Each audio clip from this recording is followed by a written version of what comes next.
In 3 years after construction's complete. I mean, we all know how that goes. War is hell and construction's worse. Wish I'd have known that about 20 years ago. I know, right?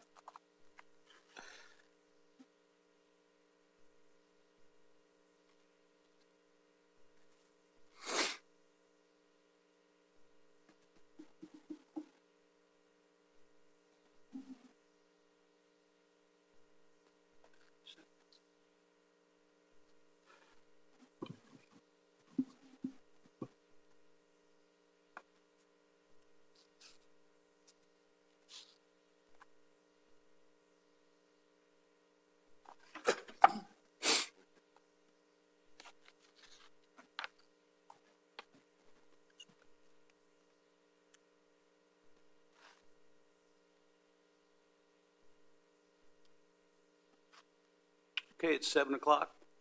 I'm going to call the February 7th meeting of the Trophy Club Planning and Zoning Commission to order. Currently, we have a quorum.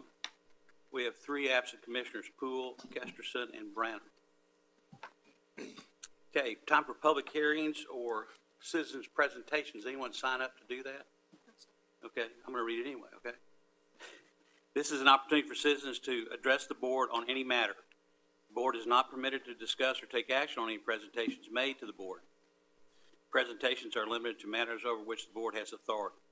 Speakers have up to 4 minutes of time or the time limit determined by the presiding officer. Each speaker must complete the speaker's form that includes the topics to be presented. We have none. So we will move into regular session at this time at 7:01 p.m. There are no public hearing items that require public hearing tonight, so we're going to move straight into regular session, which we just did. Item number 1, agenda item number 1 is case ME 23001, Cook's Children's Sign Meritorious Exception. Consider and possibly act on a recommendation to the town council on a meritorious exception for the Cook's Children's, generally located at the northeast corner of State Highway 114 and Trophy Club Drive, addressed as 23 East Highway 114, Suite 300.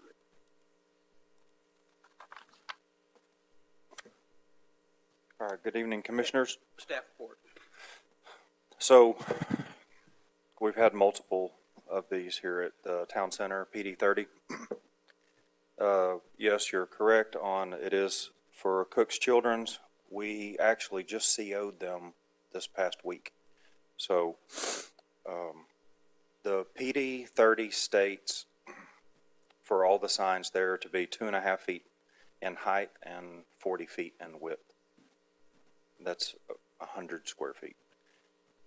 The Cook's Children, their sign, if you saw on the, that one.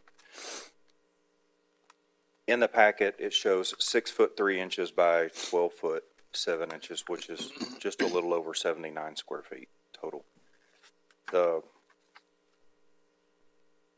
This particular request, in keeping with several of the other meritorious signs exceptions that we've had in the past and that have been approved in the past, we are recommending approval for this. We don't have any objection from the town attorney.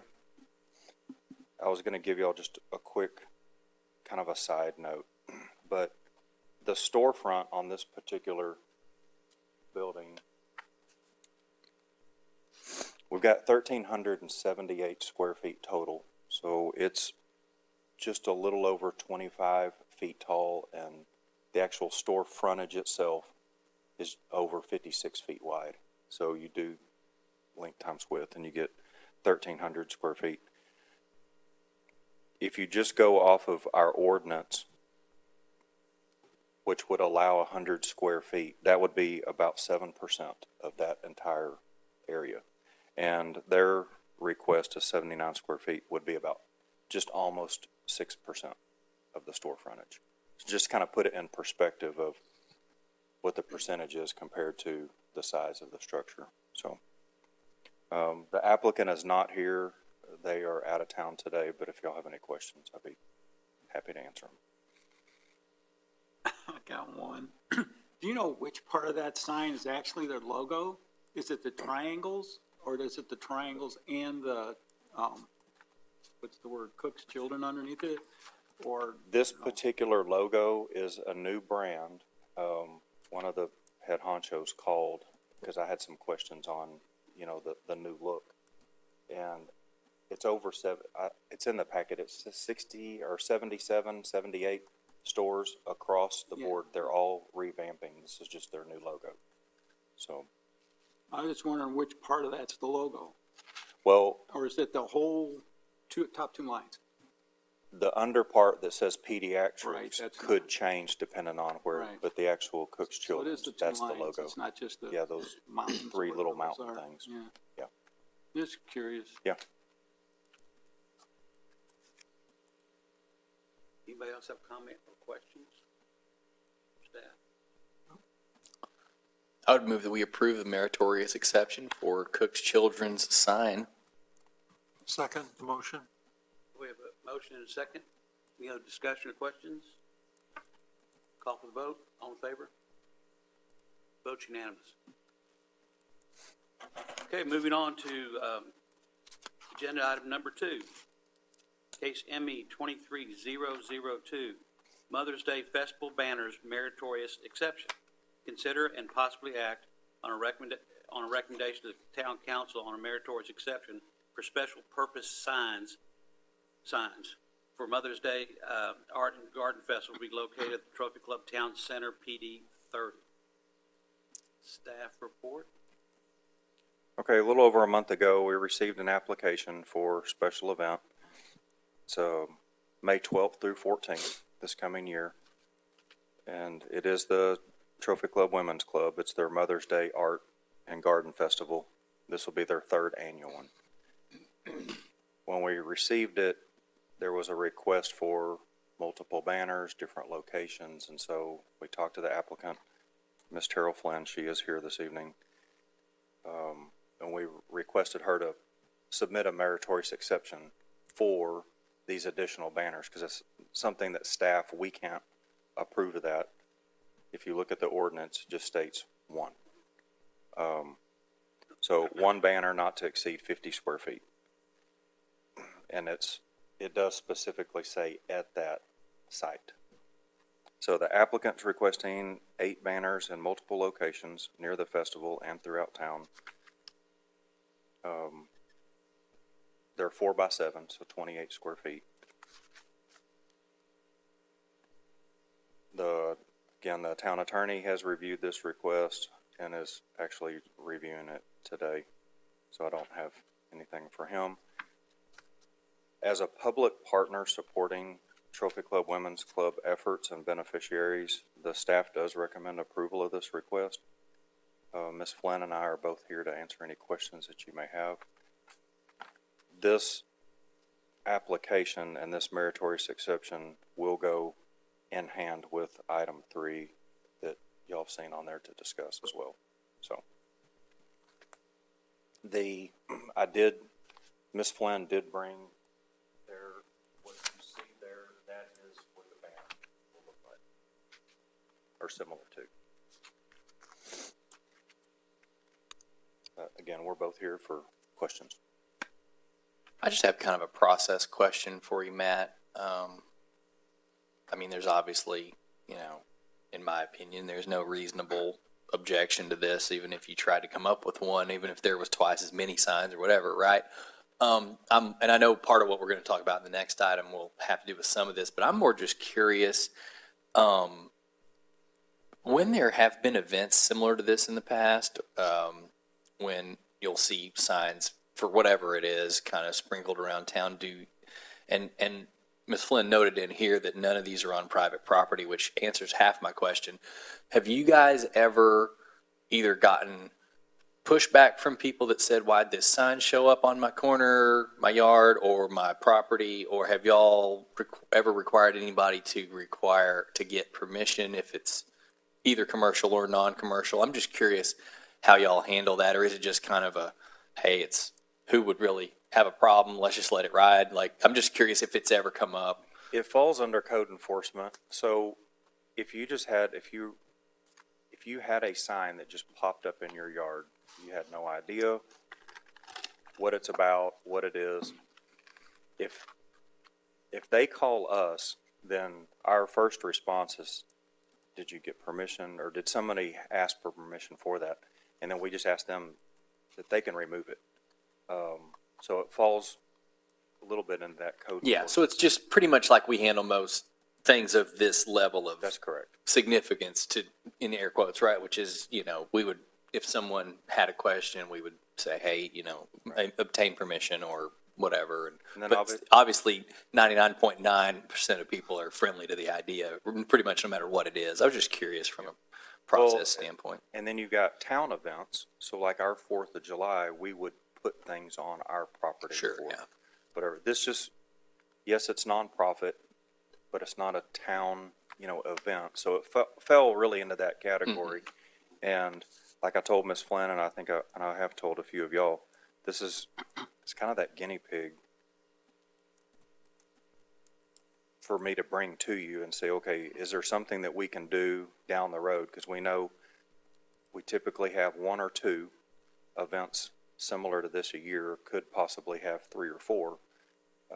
I know that council and staff, we are pro, events and doing things. So I can see this coming in the future. So that's what we're, wanting to kind of Right, we can discuss. chop that up. All right, appreciate that. Thanks.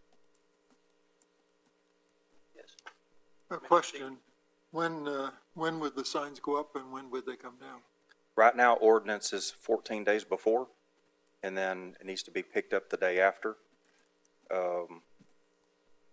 Glenn may have a better answer on, when, but on the larger banners, yes, and then a lot of the directional signs, which you can have multiple directional signs, that's what she has presented to us is all good.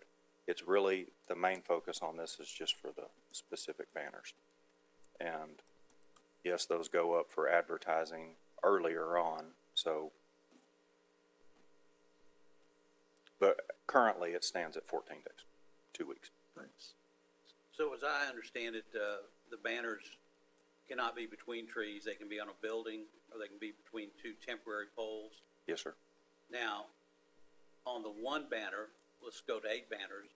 They come back to you for you to go look at them from a code compliance standpoint once they're up, so you get a chance to look at them?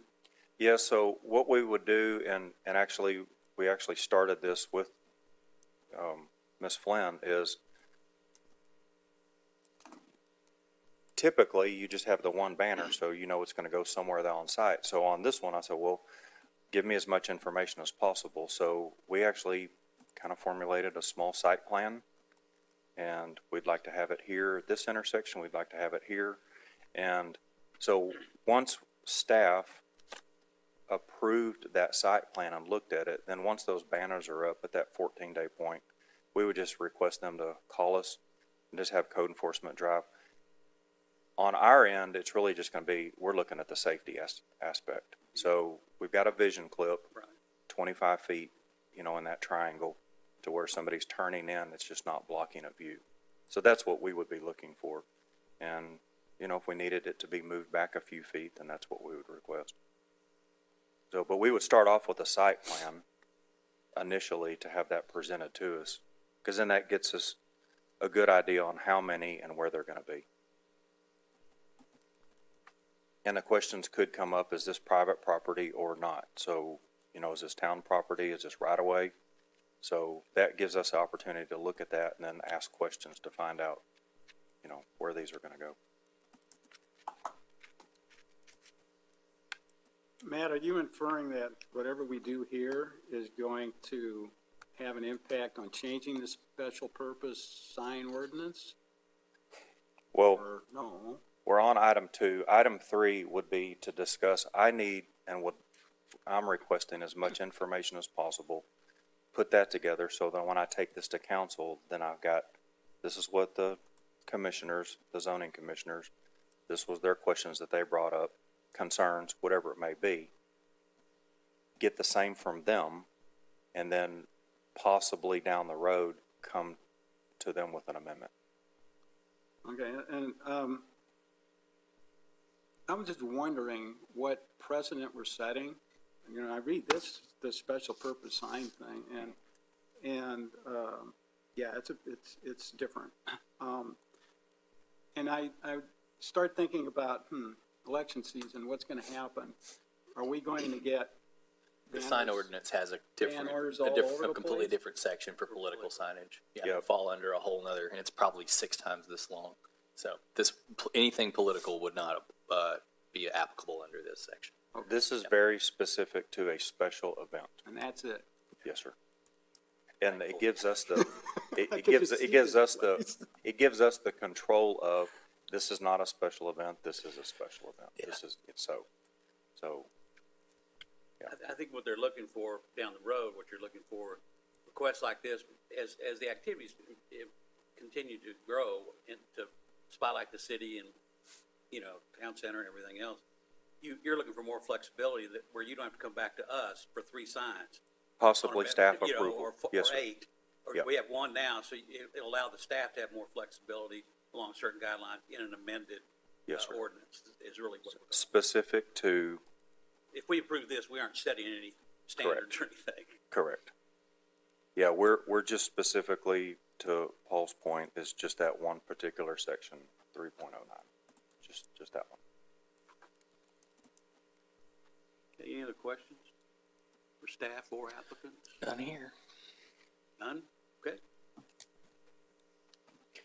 Have a motion? I will move that we approve the meritorious exception for special purpose signs for the Mother's Day Art and Garden Festival to be located at Trophy Club Town Center.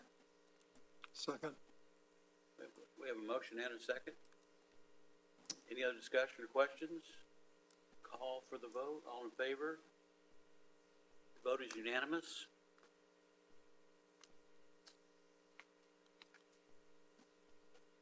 Okay, we're moving on to item number 3 on the agenda, which is talking about special.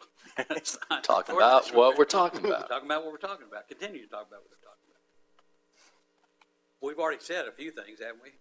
Yes, sir. So one of the There's more things, to present. yes, and I can hear Alicia's fingers just burning away. But one thing that would be helpful is if you can also, if you think of something between now, council meeting or whatever, just email us other questions. Because again, the more information that I have, the more questions that we can have answered is going to be the better.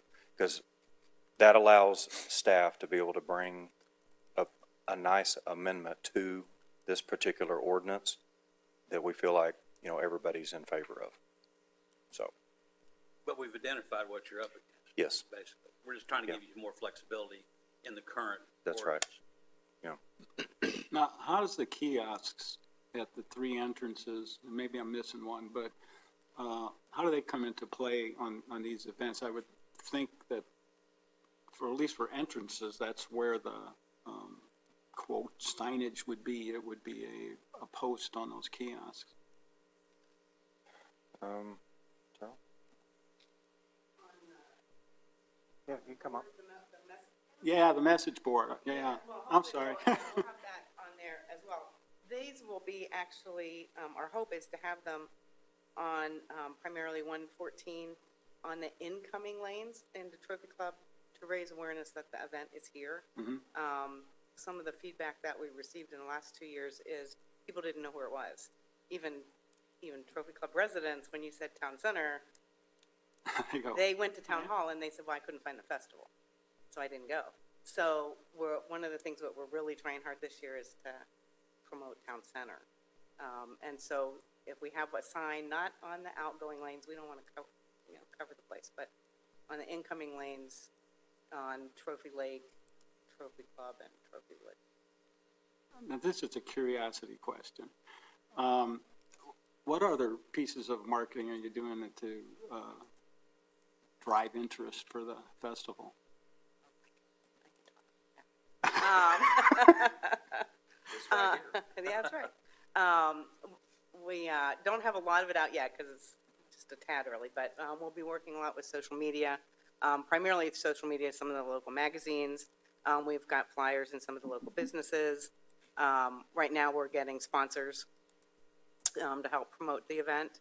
And then about a month ahead of time, members will have an opportunity to have one of those, a small sign like my student goes, is an honor student sign, that says Festival at Town Center.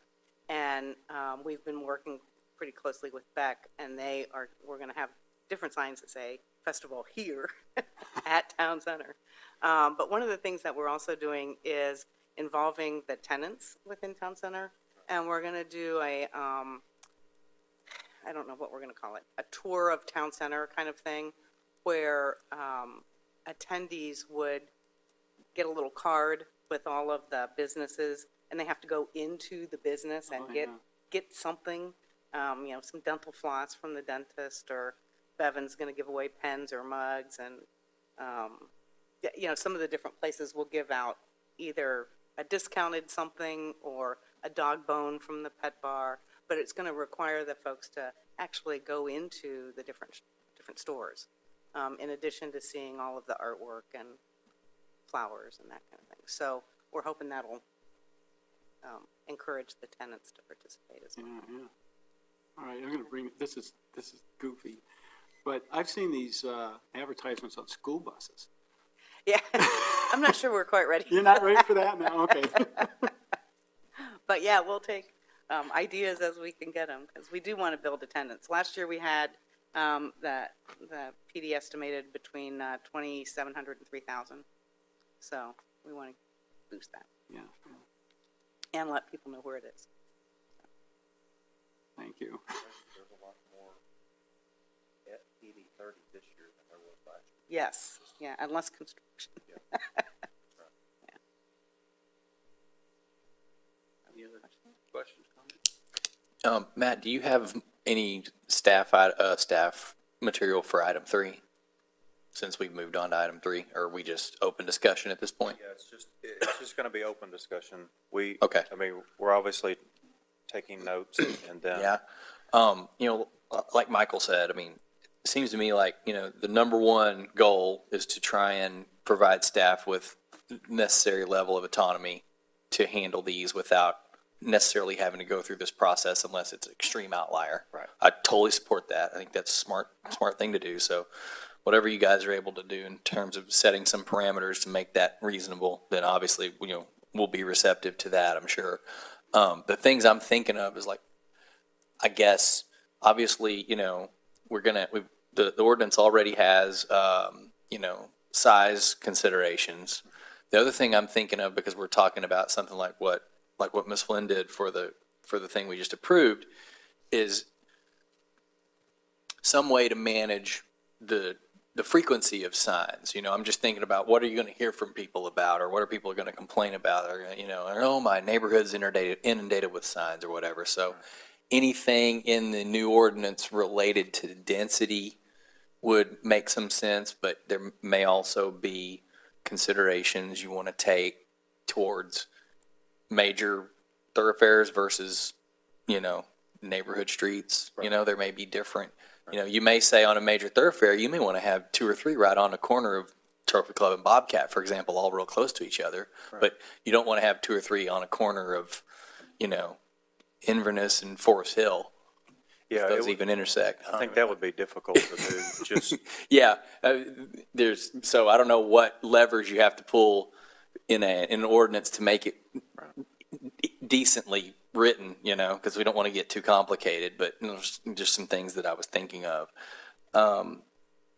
Aside from that, honestly, having been in the sign picking up business, I'd be open to allowing more than 24 hours if 48 hours is more reasonable, especially since some of these are going to be volunteer run. We want to be as friendly as possible to that.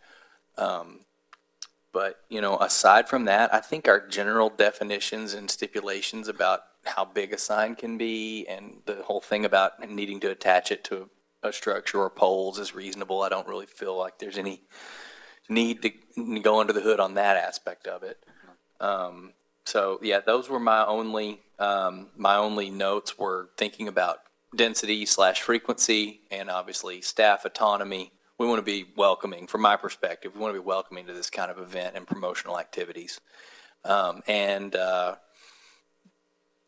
You might want to consider, does this already, I didn't see it in here, but is it implied through another part of the ordinance that they can't be placed on town property?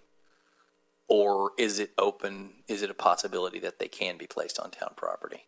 I have to get back to you, because it doesn't specifically say it on that. Yeah, that's one that I didn't think about until the conversation we just had 5 minutes ago. But this is a situation where in order to qualify under the ordinance, it has to be a special event approved by the town anyway. That's right. So that actually, I think, opens up an opportunity for the town to allow signage. Because you don't want to pick winners and losers, but if you're already in a process where you already have to approve an event, then you've already tacitly approved the event. So that might actually be something that, depending on the location, it might be beneficial. So if it is prohibited, it might be smart to expressly allow it with whatever controls or mediation that you guys would deem responsible. That was the only other thing I had. Yeah, there's obviously a magic number to the signs. I mean, Yeah. speaking with Ms. Flynn, the magic number is the cost. Yeah. It's nonprofit, and you don't have an unlimited budget to purchase all these signs. So they looked at it from an aspect of, these are the 8 that is affordable, so what's the best locations to put them at? So that's, you're gonna have a magic number on this at some point of, these are the prime locations with the maximum dollars that we can spend on this project, so. Well, this would be a good thing to look at, these 8 locations, kind of see how they fit. That'll help you determine what your range or max in the ordinance is gonna be too. That's right. This is all you need for a major event, and we Yep. approved it. It's kind of built a template that you Yeah, can yeah. work off of. Yeah, Yeah. and kind of back into the the ceiling numbers. Right. So, as far as how many signs, you don't need 20 signs. No. For a major event, we've driven them with this one or another one. Right. And with, and with social media, just in the Trophy Club area and with the chamber, they have the ability to get the word out on these things, so. On the size of the signs, the current ordinance doesn't have anything other than the one for 50 square feet. That's right. And I don't think you want a dozen signs of 50 square feet Right. around. These are 4 by 7. I think we need to consider some kind of maximum. Yeah. King size bed sheet somewhere. No, I don't think so. Right. Okay. Any other comments? Question? I think it would be good to have more than one and less than 50 square feet. There you go. More than one and less than 50. Yeah, 50 is, did you ever price that? What's a 50 square foot?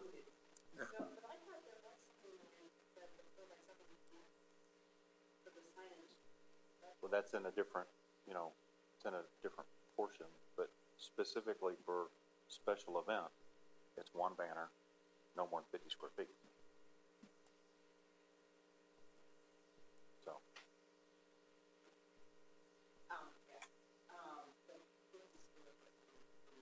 First of all, we didn't have space unless we used the kind of thing.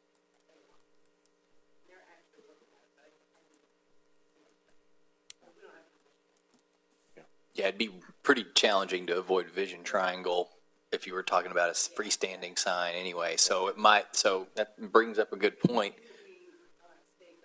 Right, and so this is what always happens anytime we start talking about signs, is it just goes into every possible direction. But there could potentially be a distinction between freestanding and, affixed to a structure because of the vision triangle concerns. You could allow something much larger. You might have an opportunity where someone has a bold idea to do something large on the side of a building, which is a lot different than a sign on the corner, which you want it to be like the size of these we just approved, Right. And particularly if it's on 2 poles, that Yeah. big with the wind effect. Yeah. Yeah. And in perspective, so 4 by 7, that's just a little bit smaller than a sheet of plywood or. Yeah. Yeah. And that wasn't, yeah, you That's didn't another put a specific date or anything on it so that these can be reused, right? Yeah, the particular material to be used and the fact that it can be reusable is very good. So again, through the next week or so, if y'all think of things, that just feel free to shoot Alicia and I an email. Just, again, the more dialogue we can have, then the better. So, And just for process clarification, since this is a part of the overall zoning ordinances, we'll have to see it in its finished form before right. you take it to council, right? Yep. So be amendment. further making it important that we all hopefully get all of our edits in and And thoughts it may not in be the ahead of first, time. right, and it may not be the first go around. I may bring Yeah. it to you and Yeah. so. Because it's a lot easier to have those conversations on the phone or on email than up here. Yeah. For sure, so. I will do my best on that. Okay. We're done with that one. All right. Thank y'all. Next item on the agenda is take appropriate action regarding the January 5th Planning and Zoning Commission meeting minutes. Everyone's had time to review that. Does anyone have any comments or additions? Changes? I think this is the changed one, isn't it? I believe so. I move approval of the January 5th minutes. Okay, Commissioner Stevens made a motion. I'll second. We have a second from Commissioner Rowe. Okay, any other discussion or comments? All in favor? Aye. Okay, unanimous. Next, on the agenda, receive updates on previous cases heard by the commission and active developments in town center. Okay, I'll be brief. Last week, it was Monday morning before the storms started coming in, but I walked through Hutchins, the barbecue, and those guys are blowing and going, and they're really probably in the next couple months looking to open. And actually, the dad was there. You talk about someone who loves to talk about barbecue. I think we could still be there.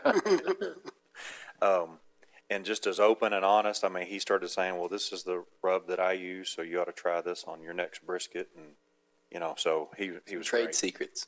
That's right. And so they were great. I did mention we CO'd Cook's Children. So barring the ice storm, they were open to see patients. Doctors and patients were going to be there last week. So that's what they're doing this week.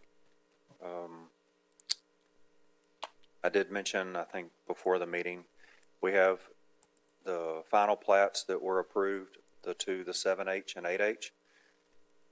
We didn't have a developer agreement at the time, just we had a lot of input from legal and from staff and even a few council members on kind of revamping that developer agreement.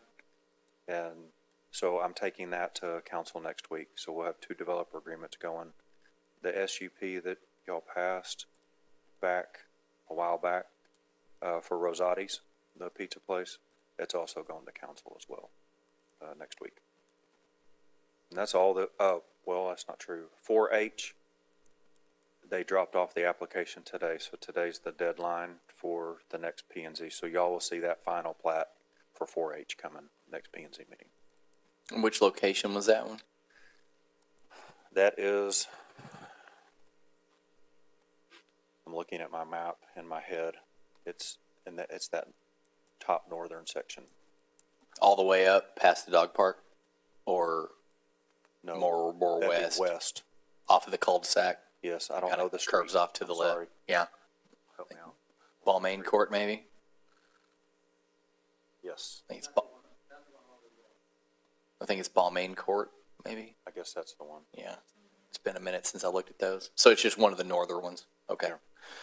I didn't And I'm need gonna an do exact my- location, just trying to imagine in my head. And one thing that we did do is we got with the of course, Joshua that, y'all have seen multiple times.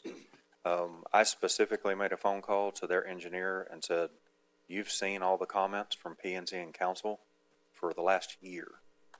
So get it right. Anticipate. Get it to me, correctly, because we were doing, at least on both of these, it was probably the morning of that we got one of the final revisions, you know, to bring to y'all. And I said, that's not happening again. So, and Joshua did confirm that he reiterated the same thing. So hopefully this goes pretty smooth. So again, the 4 comments in the minutes, you know, about the gas well sites and the heads and all, that should already all be on there. So, my ultimate goal, just to let y'all know, is maybe one of these very last final plats, see if I can put it on consent, just see. So, I like that. so if I can do it, I'm gonna try it, because if the fewer comments I get each time I go to council, I should be able just to do one of these. So, Status of the townhomes across the street? don't know anything, Interesting. so, Guy was pretty gung ho. yeah. How about the house sliding down the hill on the golf course? So, They go to Oh, court. that went to Building Standards Commission, right? that's right, and so, Different committee, sorry. yeah, but, they reached out to us Thursday or Friday, because that was really close to that window, that, what we give them, 60 days, 90 days? And, We gave him 90, I think. and she was asking a couple specifics on, was engineering going to be required for the demo? And I said, well, I don't have anything in the ordinance that says engineering is required for the demo. So, but I've got in the code that says I can require engineering if I want it. So we kind of went back and forth, and the way the conversation ended is, have your contractor send me the plans, I'll look at them, and if I want engineering, then I've got the right to ask for it. So, That would just follow along with the general process for any kind of demo permit, I guess, anyway, right? Like, well, that would be, it's subject, because I'm not going to require a homeowner Yeah. to spend $1,000 on engineering to tear a 5x8 patio cover down. Right. So that's where the code does allow me to say, I need more information, I need engineering. So then we had the ice storm, so I wasn't going to really push that too hard last week. So, but they're right on that cusp of needing to get something done. They go to trial this month sometime, don't they? That was right. I think they were going to go to trial maybe a week or two after that 90 days, so Right. um, Trial was probably during the high school. probably. It just got pushed another 2 months. Any other questions? More update? Thank y'all for being here, because this was, I know it was short notice, but we're on these time crunches to get this and then turn around in the next 48 hours to get it on council's agenda for the 14th. About So, 4 of us in town, so. that was yeah, good. I appreciate it. Yes, so just asking, so I don't have all of y'all, but time for P&Z meetings. So are y'all okay with leaving it at 7, or, and that's just for your own discussion, and we can discuss it anytime, but 5:30 or 6, I just know it might be more beneficial to have an earlier one. Like our ZBA is always at 6. And so that's kind of what made me think, would P&Z meeting, would it make it easier for having this meeting and then going home to dinner? Or trying to, so it's just for discussion. Y'all let me know. I think it's more in terms of you younger guys who at work still or are on regular working schedule. Right. I think probably my personal feeling on this, because I was around when we moved council from, I believe it was 6, it might have even been 5:30 to 7, and the reason we did that was for public participation. Okay. And I would almost say that for us here, I mean, esteemed public notwithstanding, we don't necessarily, we kind of know when we're going to have a crowd and when we don't. Yeah. So if we wanted to It's when I agree put a on, notice to Roanoke. right. So if we wanted to agree on a different regular time that accommodates maybe staff a little better or whatever you guys think, I'm open to that. But I would say that we should definitely just keep in the back of our minds, if we think we're going to have a crowd, to be able to push it up a little bit or push it back a little bit. Okay. I'm open. I Yeah, it doesn't really matter to me either way. I live so close. If I'm here, if I'm in town, I'll be here. yeah. Okay. Same with me, it doesn't matter. Okay. We may just, for the next couple meetings, try to do the 6 o'clock thing just for our sake, because we do kind of sometimes find ourselves, Yeah, it's weird in between. don't have time to go home. Yeah. Do we have to publish or vote on a change and publish it if the regular? Our ordinance Changes doesn't your- have anything Okay. specific to time, Just publish and so, the agenda and the times on it. Yeah. Date. right. So we specifically called this a special called meeting just because it wasn't on the normal Thursday. But it's not 100% necessary, but Right. we just went ahead and did it anyways because it's just not on the normal regular. Works for me. Yeah. Okay. I make a motion we adjourn. I second. Third. All in favor? Oh. Okay, we're adjourned at 7:39. Thank you, gentlemen.